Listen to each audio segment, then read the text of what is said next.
Were you there when they crucified my Lord? What if the gospel writers, as they wrote, were writing about you? Which one of the characters around the cross would you be? And what would that mean to you? As Jesus had gone around preaching about the kingdom of heaven, he performed miracles, and these proved that he was who he said he was, the Son of God.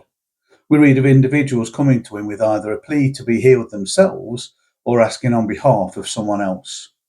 We also read of whole villages that came out to him with their sick to be healed.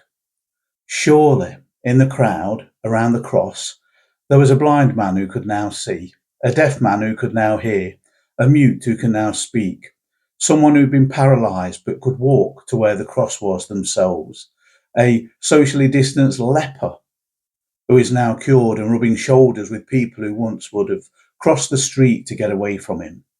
What about the thousands whose hungry bellies were filled with just a few loaves and a couple of fish?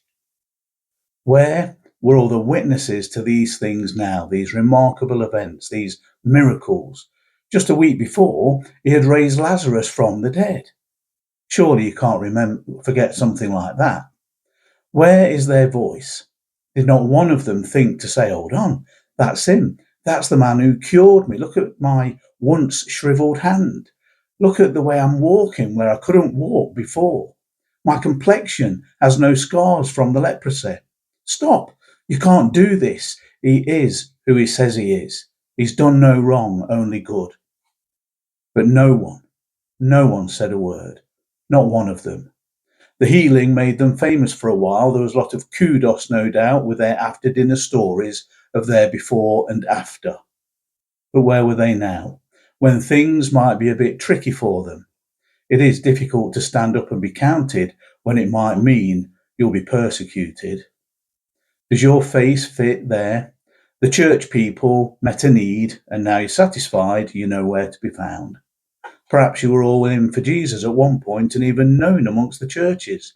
What wonderful thing did Jesus do for you that you hardly ever speak of now?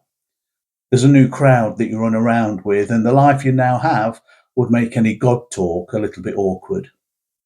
What kind of healing speaks most to your past experience and your situation?